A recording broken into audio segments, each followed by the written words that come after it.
It's funny you say it's an old photograph from the 70s. Or maybe even older. From the Now it's older. 1970s? I think it should be older. It should be like 40s or 50s. Because yeah, the 70s was about Yeah, because I almost, was yeah, born in the 50 years ago. 70s, so When were you born? 77. Oh, Yeah. You? 78. Yeah. So I guess pictures of us from the 70s are old photographs. Yeah, but I think I mistook because if she is like around 10 in that picture and she's now in her 70s, so this should be like in 40s or 50s. Yeah, it's really big. It's a Yeah. big photograph, right? Yeah. Yeah. It's almost like real size. Yeah. So the conversation started a long time ago. Let's welcome Brandon and Poupeh. Let's give them some applause.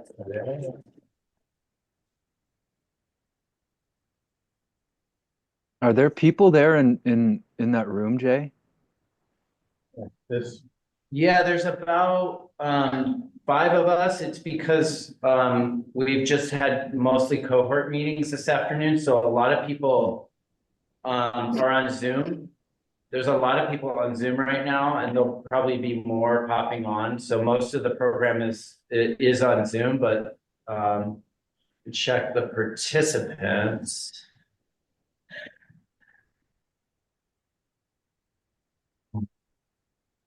This is on YouTube also, right? I gave Lisa a YouTube link, but is that It's working. Yep. okay? Yep. Yeah, we're ready. I mean, it's happening, not just ready. Go for it.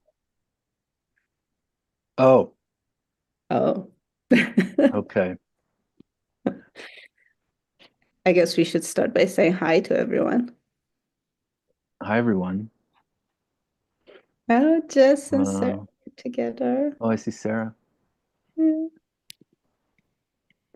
good Well, to hi to see. you too. I have I, I want well, I have so many questions for you, but I don't want you to I don't want to hurt your voice. No, that's okay. I haven't spoken at all today, so I think Oh, I can okay. handle an hour. You saved it up for now. Yeah. Should we start? Well, I guess we had the idea, everyone, that we would start by listing some of the things that we were thinking we could talk about, whether or not we actually do. Does that sound right? We Mm-hmm. just list them off, but Yeah. maybe just like as context, this really is. We started having a conversation at the summer residency because we both had books coming out in the fall, and we were talking about that in kind of a dark way. There was like a dark, I don't know, the theme of what we were talking about, having books coming out was on the darker side of things. And we were sitting in that little We were outside. both feeling very heavy about Yeah. books. And maybe that's always true. I mean, maybe that's always, is that always how you are anyway? Yeah, I guess. Yeah. So, Be- Because I think that, yeah, there's always like a lot of heaviness in my material. So, right. But even outside of your material, if you didn't have a book coming out, our yeah. conversation might have been dark anyway. Yes, that's true. Yeah. Yes. Yeah. And so we were sitting on a sidewalk outside that little market near PNCA, and then we had dinner, and that continued, and we started talking about other things related to our books and coming out of our books. Um, so I think essentially what we were originally talking about on the sidewalk was the difficulty of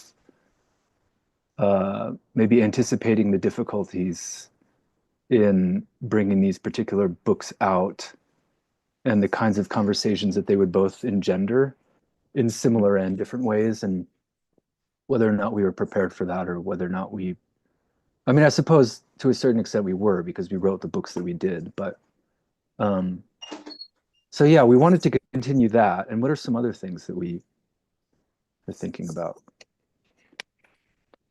Um,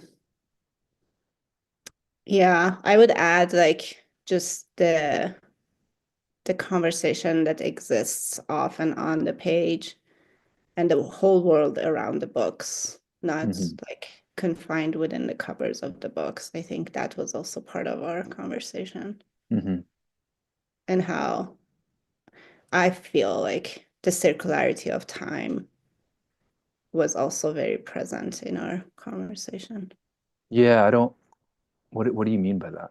I don't remember that.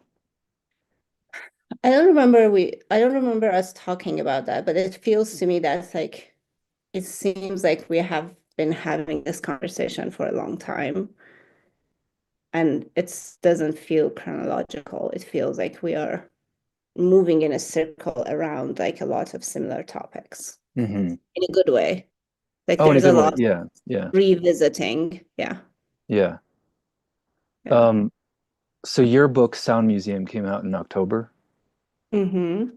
and you have since been giving readings and performances and things related to the book, right? Yeah, it's Yeah. true. And yours came out in November, right? Came out in December. December. Um, I've read from it once, I think, and then I've been interviewed a couple times, and I want to talk about that because the nature of the questions that I've been getting, I think what I was anticipating, it is bearing itself out, but is also it's there's a twist, not a twist, but there is like a new direction that questions are going post-election in Mm-hmm. relation to the content of my book. Um, Mm-hmm. I want to just, so this is from one of your emails to me since the residency, which I think is, it encapsulates, I think, some of the things that we were anticipating or that you were. You said, people's readings of the words and questions and comments have become mirrors of the world we are in.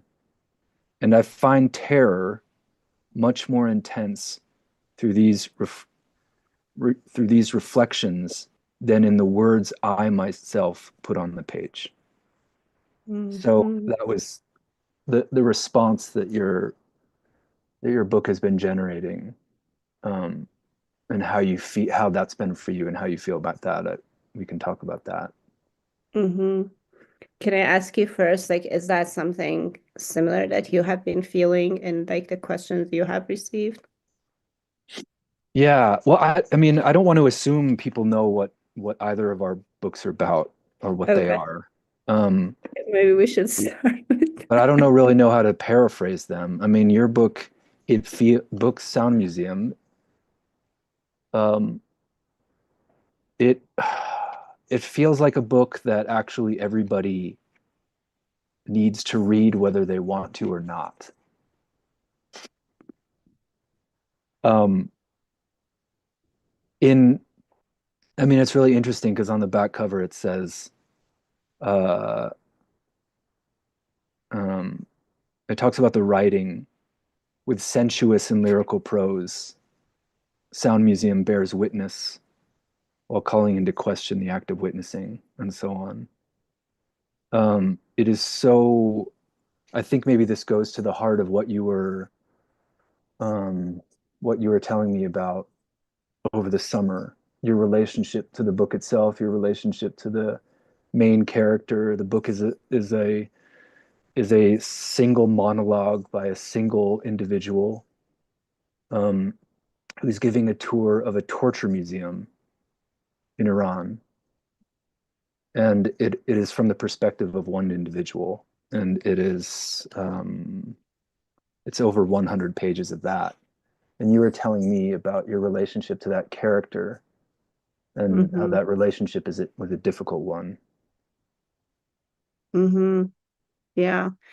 Well, I can go back to that. Like, I was thinking about how, like, I was fascinated with your book because, in a way, our books are so much in conversation, but also so very different in their style and in their form and the way they breathe. So I had to stay within the psyche of one character, and a lot of my research was then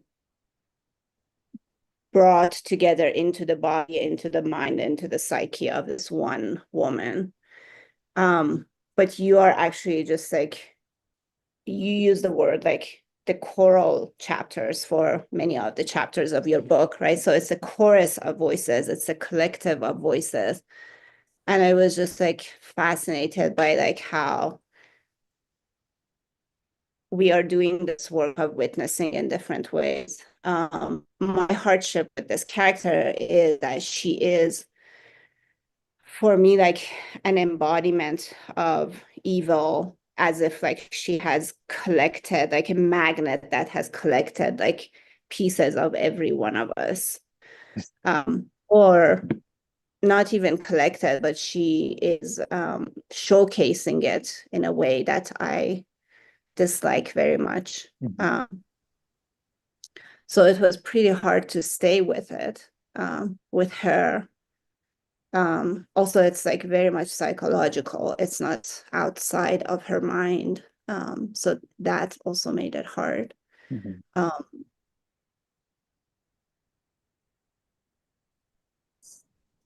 so what was hard for me was like staying so close with the evil. But when I was reading your book, so Brandon's book is like a lot of like witness narratives of like survivors of the incarceration and encampment of Japanese Americans. And I was thinking about like how the dispersed voices that you have there, like I imagine that your work had a different kind of hardship. Like I felt like there needed to be a lot of care in that work. And I was just like fascinated with all of that. So like it seems like we are arriving at like the core of evil from like two different directions, or we are moving around that circle in different modes of movement, if that makes sense to you. Yeah, it's interesting, right? Because there are many, many voices in my book. I'm only one. There's over 200 other people that are in the book, and so that exists on one end of the spectrum. On the other end of the spectrum is your book, which is it's presumably one voice, but like you said, it's a magnet that has drawn or attracted or accumulated all of these other, it's like the entire experience of evil, I think. So in a strange way, through that one character, it is very polyvocal. It is choral. Right. That's true. That's true. And it's terrifying for that. And I wonder if in my book there's a bunch of voices, but I wonder if there's a way that it can work in the opposite way, that they are actually all one. Right, because that's true. Like in some like sections of the book, it felt to me that I could just like move over the names and like imagine that this is just one body, just like having like these different like moments of like speaking. So just like like exactly like all these people have become one body, one voice. And it's just like each of them speaks and then turns silent and speaks, but it's just like one mouth that is speaking all of them. At the heart of it for you is evil. Yeah. Yeah. But evil that is very human. Well, yeah, that is the most evil, right? Right, exactly. But not like, yeah, exactly. Not like on an abstract level, on a very tangible, concrete, everyday level. Yeah. So your character, just to repeat some of it, because it is astonishing. I mean, when you were describing it to me, you were telling me how much you dislike, maybe disliking the character is not, that's too simple. Obviously, you didn't quite invent this character. This character exists in all of our lives, but you created her for the purposes of this narrative. And that you've carried her and you've been living with her. But she gives a tour to a group of people of a torture museum that is about to open. Is it not? Right? It hasn't opened yet, or it's about to open.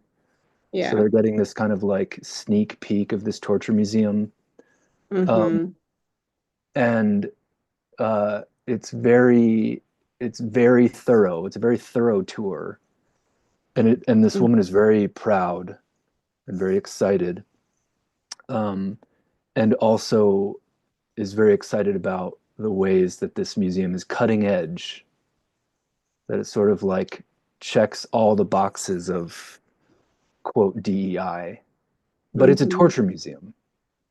And every aspect of it, its effective possibilities, the architecture, everything. I mean, everything that somebody who's going through the museum might experience. She is telling this group of people that all of that has been very well thought through, and she's very excited about all the details.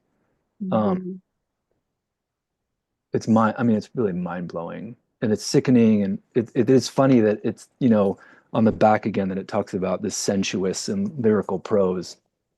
That's a separate question I have about prose that is sensuous and lyrical, that is conveying evil. It's like it's embodying evil, or evil is embodying sensuous and lyrical prose, etc. But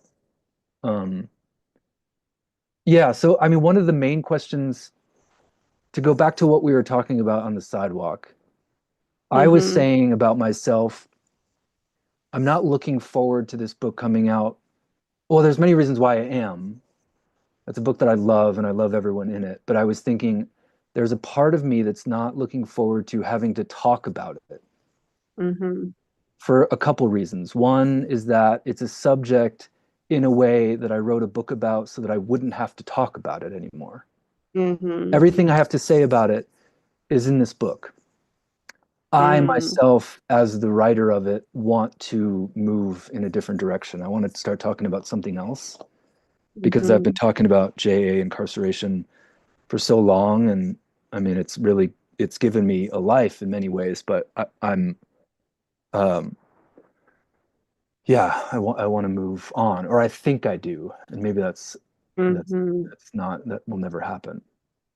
That was part of it. And then the other part was thinking about how talking about the, dehumanization, dispossession, displacement, detention of a group of people was going to necessarily lead to questions about the genocide in Gaza, was going to lead to questions about migrant detention on the US-Mexico border, family separation, all the things that are happening now, which is actually, those are the conversations I want to be having. But I was sort of anticipating that because it's a book about JA incarceration, people were going to maybe attempt to confine it within a certain conversation, where I was more interested in breaking out of it also. And did they try to stay within that topic, or did they actually go where you were hoping for? Well, now the questions I've been getting, and I've given 3 interviews, and one of them was before the election, the other 2 were since the election. Now people want me to talk about Trump.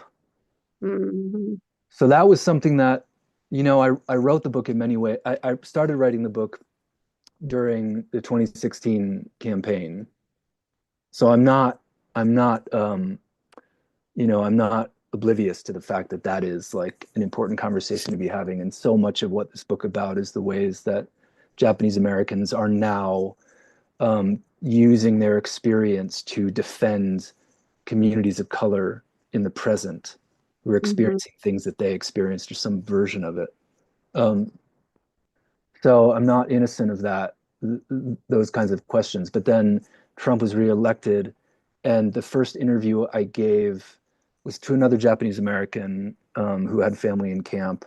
But a lot of the questions were about Trump too, and the the reinvigoration of concentration camps, um, and it wasn't like these questions are a surprise, but now the book is being used as an occasion to talk about the new president.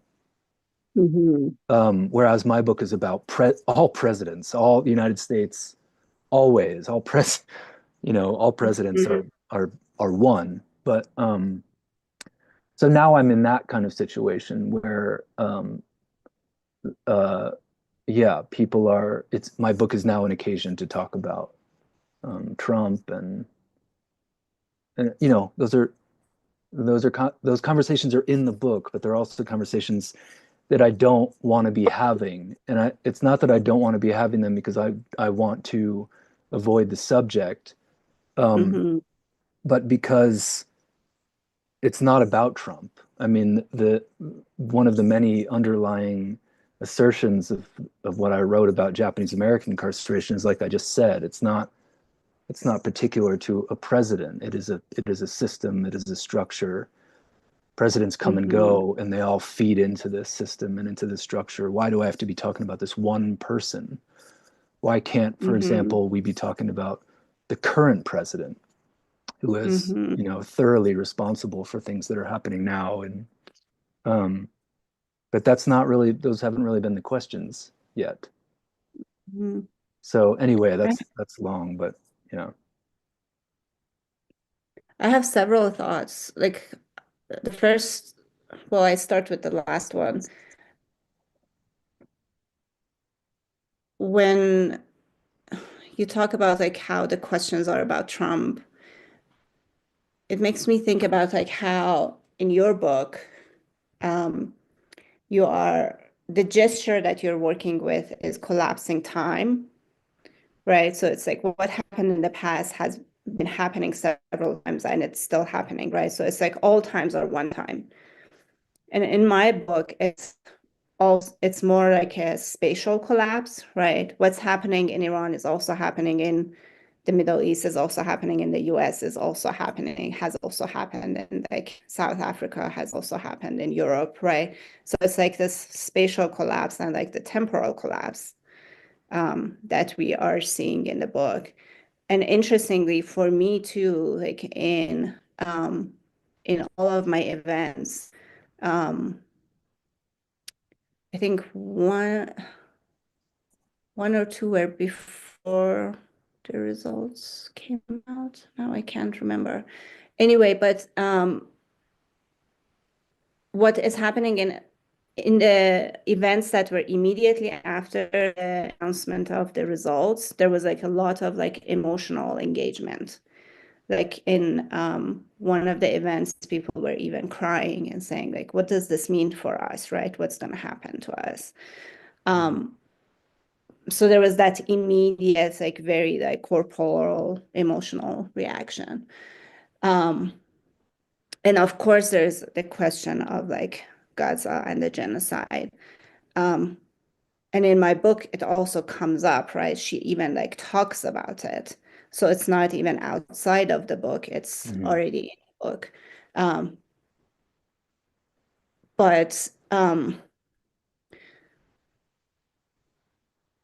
I will say two more things. So similar to you, when I started like touring with the book, I was feeling like I don't even want to read from the book. So what I started doing was the first night before like the launch, I was for the first time trying to read out loud for myself to prepare and see like which section would make sense to read. And then I read like maybe like half a page and I was like feeling so like heavy and suffocated. I was like, I don't even want to do this. And then I was like, well, what do I do? Because like it's a book launch, it's an event, people expect you to read, right? How do I handle this? And then I decided that I would actually pass the book on to my audience and ask to read and then pass it on to the next person. So in a way, I made it in like that like multivocal practice of like every one of us has to be this woman, not just me, for 20 minutes in the event. So that helped me a bit. And it also caused a lot of interesting conversations. So, like, not just receiving this voice, but actually having to be this voice changed the questions and helped open up that conversation for me. But the other thing that happened, similar to you, I felt like I'm done with working with like evil and state murder and state violence. I want to move on to another project, right? I want to move on to think about other things. But then in every event, like someone said something and then they led me to another thing. And then it was like, I should start writing a new thing like about this same topic because now I'm having like all these new, like I'm entering it from a new portal now. And then, which is weird because I feel like I don't want to, even like when my publisher asked me like to write an essay to publish before like the publication of the book, I said yes, and then I started, and then I emailed them and said, I can't really do this. I don't have the energy for it. Whatever I want to say, it's already in the book, right? But now, like after like these events, I feel like, have I really said what all of the things that I wanted to say, or do I need to go into that space now from a different space or a different mode of question or a different kind of research, right? Um, and it's also like with, I will add this to like the times in the region, it's everything is so volatile and like unpredictable. Um, like a friend reminded me a few weeks ago, because whenever I keep talking about like the origins of the book, I keep saying like one or two anecdotes, and then this friend texted me and said like you're wrong because the origin of the book was when you started doing this other thing. And then it was this moment of clarity for me that's like even before like these moments that I thought were the origins of the book, there was a time that I had become obsessed with the photographs from the Senaya prison and the Assad regime torture mechanism that had came out. And because of like the recent happenings in Syria, that topic had come up. And so this friend remembered of like, oh, do you remember that you started looking at these pictures? And that's when you started thinking about this project. So it was even before you realized you were working on this project, Yeah, right? right. So now I feel like in a weird way, I'm also like the future is also like going back to that past, right? And I have to go back. I don't know if I can, but um that sense of like you don't want to, but at the same time it seems as like the world is like pulling you into itself. Yeah. Yeah, it's the delusion of desire, I think, because we both have talked about just now what we don't want, as if Mm-hmm. want has anything to do with it. It's not, it doesn't, I mean, it's to hear myself say that and to know that I'm actually not um, going to ever escape this particular subject because its resonance is so total. Mm-hmm. But also that we don't, as writers, we don't really make decisions based on what we want. Mm-hmm. Exactly. The world, um, yeah, I've been rereading a lot of Vitel Adnan, and she talks about how, people would ask her questions about like why do you write so much about the war? And her Mm-hmm. response was, or war in general. Why do you write so much about history, so much about war? And her response is something like, she's been asked this question many times, and her response was always, it's not that I want to write about war. War happens, and I have to write about it. History draws me in. These are not questions of desire. Um, Mm-hmm. Desire might be related to some other form of art or creation, but it's not to writing or this kind of writing. Um, Or or maybe it's like desire, like the unconscious desire as a kind of curse, you know. I feel like if you have already entered the space, like the very first time, right? Because reading your book, I was also thinking about like how it's like reading your first book, but reading a different version of it, as if like I'm reading, you Yeah. talk in the book about like ghosts and ancestors, right? I'm thinking about like how these books are ancestors of each other or children of each other, even like, so it's like the future and the past of each other, Hmm. right? Um, so I wonder, like, with regard to Etel's comment, right? Like, it's a desire that we are not aware of, right? Hmm. It's like a desire that comes with our time and the time that our ancestors have lived in. And in your book, you use the term like time as a witness self. Um, right. So because we exist in this time, or we exist in time as humans per se, right? We are part of that witnessing, right? It's just a matter of like whether we are going to accept that um, responsibility or not. I don't know. Or maybe That, not, it's not even a matter of acceptance, right? It's just like you're just like in it. hmm. You were mentioning or talking about circularity at the beginning, and this is all making me think of just walking in a circle that gets tighter and tighter and tighter. You know, the circle starts out pretty wide, and as you accrete experience and as you write and write more, Mm-hmm. maybe the motion is that you're always walking in a circle, but the circle gets smaller and smaller, Mm-hmm. as if there is something in the middle. I mean, I don't know if that circle ever ends or it inverts and you end up on the other side Oh, walking in ever widening circles. Um, but it is interesting. So what you're saying is that or at the center of the circle is actually the void, right? There is nothing at this center. It's just the void, right? yeah.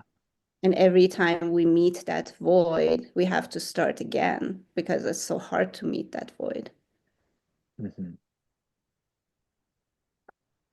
Yeah, you were saying that sound museum. So yeah, so we thought, okay, this will be a way to sort of exercise this particular study of evil, of state violence, etc.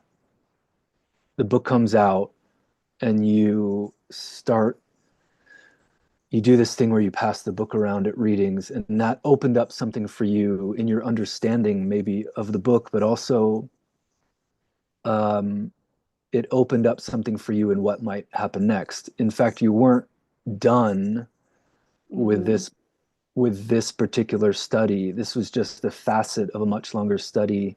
What you were saying is that now you realize you do have more to say. Is that what you said, or something like that?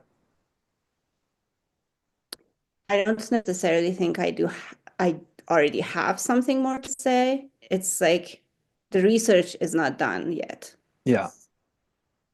right? So it's more like I Mhm. have more questions, not that I already know what I want to say, Mhm. but that I'm pulled into that zone again, um, Mhm. for different reasons now. Yeah. Yeah, I feel the same. Mm-hmm. Um, I gave myself maybe a week where I thought, oh, I'm gonna write something totally different. I'm gonna write a biography of Nancy Sinatra. Oh, I mean, no, not. I was just thinking of something that's just like so as I don't know. I don't know anything about Nancy Sinatra. Just like I'm gonna become a different writer. I'm gonna be a lighter writer. mm-hmm. And I think that lasted a week. And the book that I'm working on now, I find myself once again writing about the atomic bomb, which is something I've been writing about for 20 years. And I've been writing about Japanese American incarceration for 20 years. And so it lasted a week. This idea that I was going to wander into a new field. Lasted for about a week, and then I was right back in that place where it was dark and it was heavy. Mm. It was about history and memory. It's about violence and the after effects of violence in the psyche and in communities, etc. Which is what this book is about. Um, Mhm. so yeah, just the delusion that it can be that we can be liberated from it. But what in fact the books are doing is bringing us to a new place in the study that is walking in a circle without end. Mhm. Um, can I ask you about Sound Museum? Maybe now I'm just going to start becoming the interviewer that we are both resisting. Let's do it. First of all, did you read from Sound Museum at one of the previous residencies? Mm-hmm. And this was like during, because we were still living in Tucson, so it was like 4.5 years ago. Yeah, Yeah. 4 years ago. Yeah. And where in the process of it were you back then? It Had was you very finished it? early on. So Very I early just on. like, yeah, maybe like 20 pages of it. Oh, so you were sharing something that was very, Yeah. yeah, very fresh. Yeah. Yeah. Um, I had a so I'm lot of notes, but not, yeah. so thinking about this particular character, the ways that she Mhm. embodies evil, the way that she embodies the evil in all of us, the way that we all have a person like this in our lives, if we ourselves are not that person. Um, Mhm. why did you do it? I mean, why did you write a book like this where you had to spend so much immersive time with this particular embodiment of evil or a kind of evil, knowing Mhm. that you were going to be spending years with this figure and all of your research and all of your thinking would be in some way related to this embodiment. Mhm. Did you know what you were getting into? Did you do, did you get into it because you did know what you were getting into? Um, No, I yeah. didn't know for sure. Um, and I think I did get into it. Well, I guess the real reason is never known, right? But um, maybe the main reason was like in Translating House One, I was mainly writing from the perspective and from the side of the victims, those that I aligned with and those I thought that were receiving injustice, who were murdered, who were killed, who were disappeared, right? And then a lot of the readings that I did and a lot of like journalism that I looked at was always about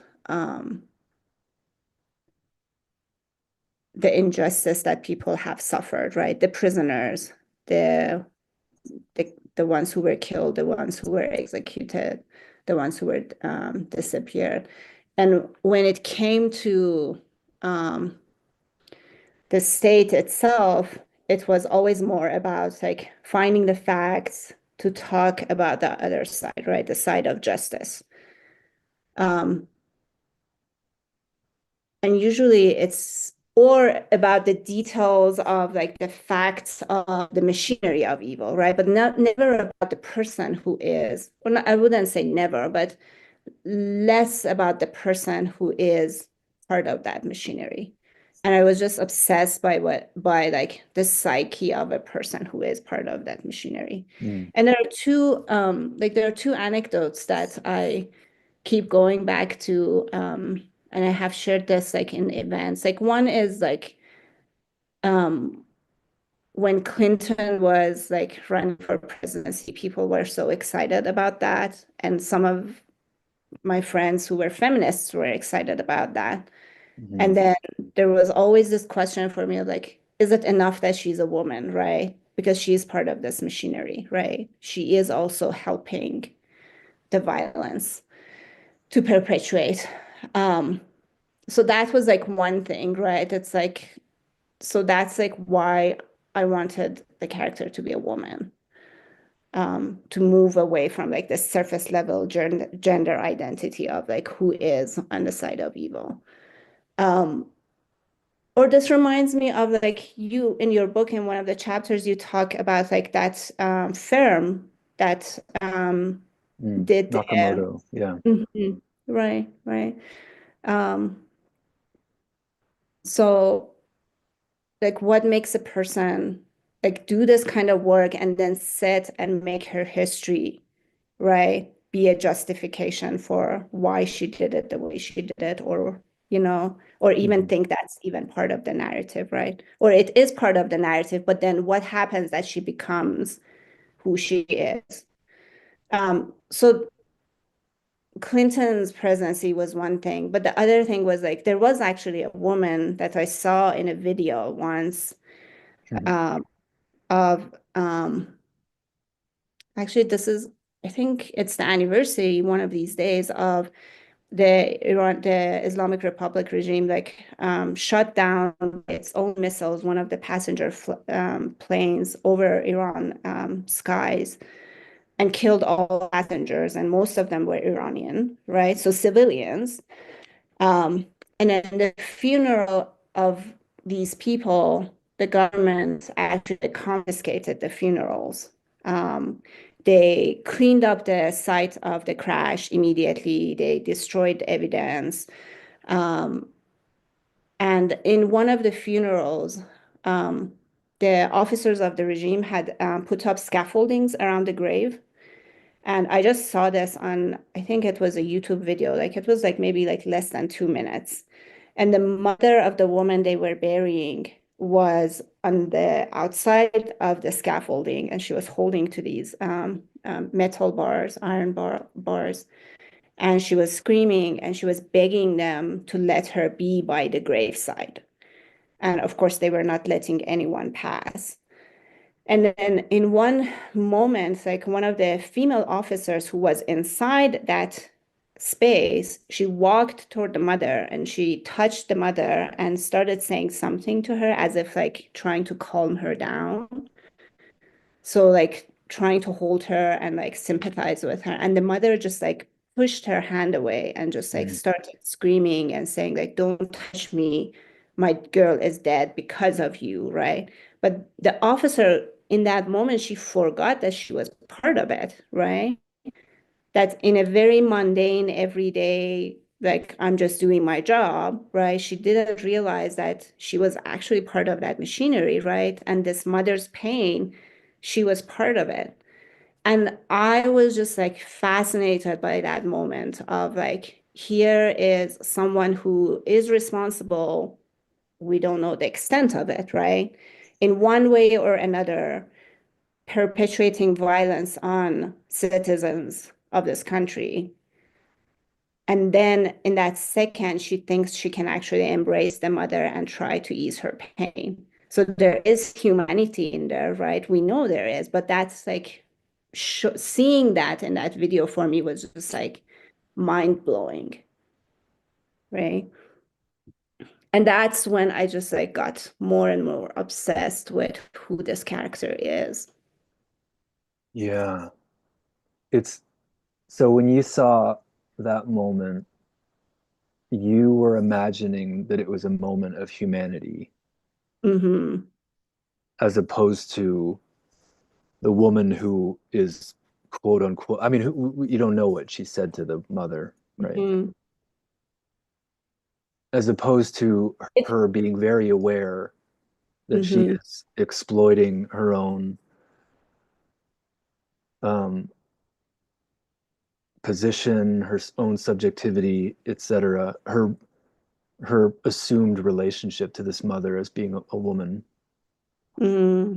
that she is exploiting that within fully within the machinery of violence, and she knows it, and, Mm-hmm. and therefore that assumed gesture of humanity is very dark, Mm-hmm.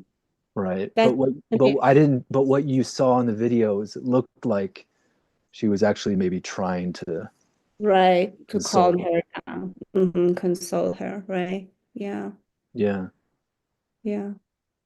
But you're right, because she is using that, like, she is a woman, the mother is a woman, and that gives her like some access, right, that the other officers don't have, right?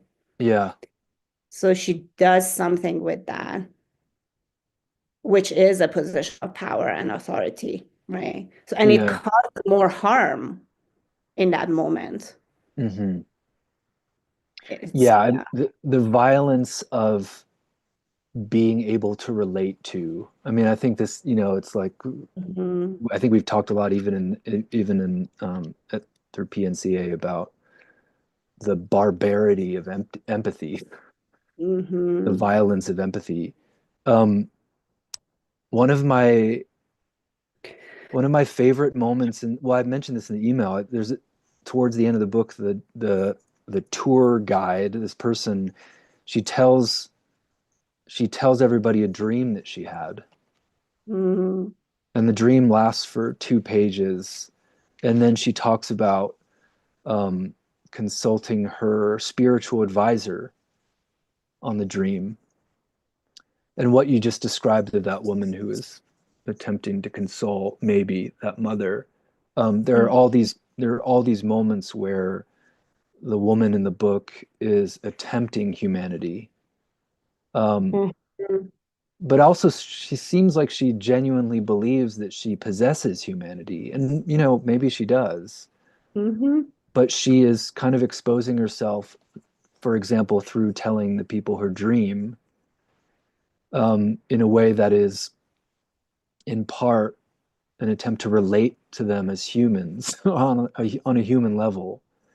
And then that brings people closer to her so that the Mhm. violence can be even more intimate in a way as you draw people closer to you. Um, yeah, that dream, and also because I'm fascinated by the insertion of dreams into other kinds of narratives, like was really, Mhm. really profound. You mentioned, just to explain, um, there's a chapter in my book about a woman named Jennifer Nakamoto who had family in camp. Her grandparents met and married in camp, um, and she is the head of a company that inspects migrant detention facilities that are run by ICE. So she is contracted by ICE to inspect these facilities, and she does a poor job. So she goes into these sites, and she witnesses all of these really terrible things that are going on, and she either underreports them or doesn't report them at all, and then ICE gives her millions of dollars. Um, and she was brought before Congress to talk about this work that she was doing, and she used her family's camp experience to explain why she does the work that she does. And so a lot of people in the community, as you can imagine, were seeing that exploitation of her own story as an evil act, and that within the community she was the embodiment of evil, and also that she's the embodiment of a trauma that manifests as evil. If we're going to talk about intergenerational trauma, we also have to talk about its manifestation as evil. I mean, that's, I think, a lot of what we're witnessing now. Mhm. Um, It reminds me of, I think, I believe it was like Gabor Mate in one of his, like, I saw a clip of one of his interviews where he said the problem is that when everyone is talking about like what's happening like in Gaza and what the Israelis are doing, everyone is trying to find a logical reason for why this is happening, right? It's about colonialism, it's about like trauma, it's about like we're trying to figure out, or we are trying to find an answer through logic and our minds. And he was saying that we need to just for a moment forget about logic because there is no logic behind this, right?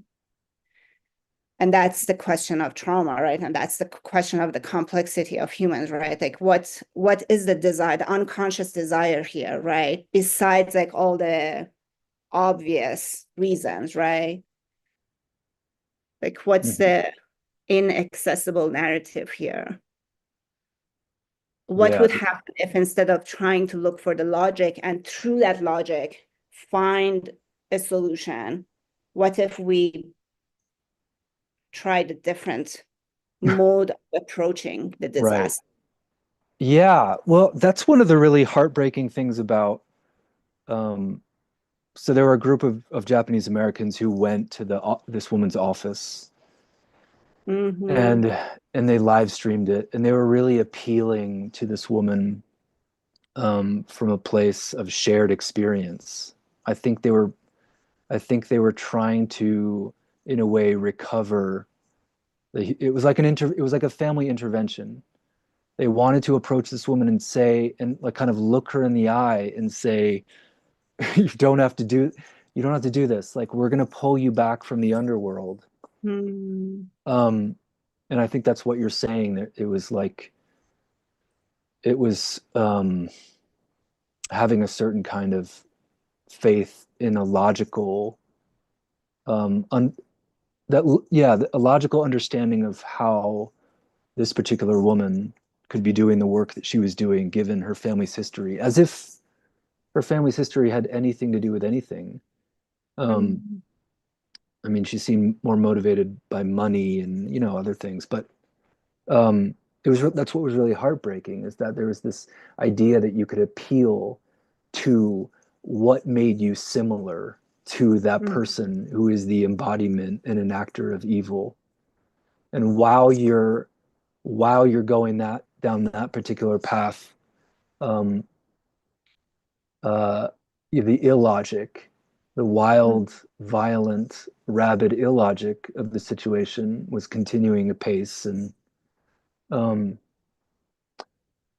yeah, I don't know. There's a lot of moments like that I was thinking about in writing this book. And I mean, it's funny because I actually don't know really what I wrote. Do you feel that way at all? Maybe with the Yeah. questions that people are asking you and the perspectives they're bringing to it, that maybe you in fact do not know what it is that you made.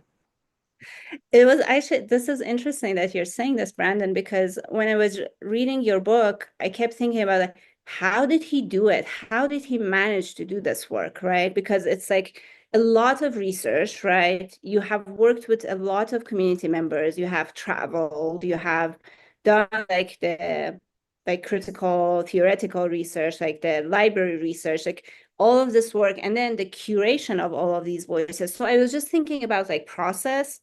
And then I was like, I should ask him how he did it. And then I was like, I don't know how I did it. How do I think that Brandon might know it, right? Like now that I look back, I feel like I don't know if I can write this book again, or I don't even know if I wrote this book, right? So it's as if like you don't even know if you wrote it. Is that what you exactly. said? Yeah. Yeah. What does that mean? Like I know that I've written it, right? But when I go back, I feel like how did I manage to do it, right? And I can't answer that question. Yeah. No, I feel the same way. It kind of makes me sick to think about when I don't want readers to get sick. I don't want readers to be like, how, I mean, I don't know. I read other people's books and I can't believe that people write books. And I think I would love to be able to do that. But I feel the same way. It's like herding cats. Not hurting, not like abusing cats, but hurting them, like herding cattle. Oh, uh-huh.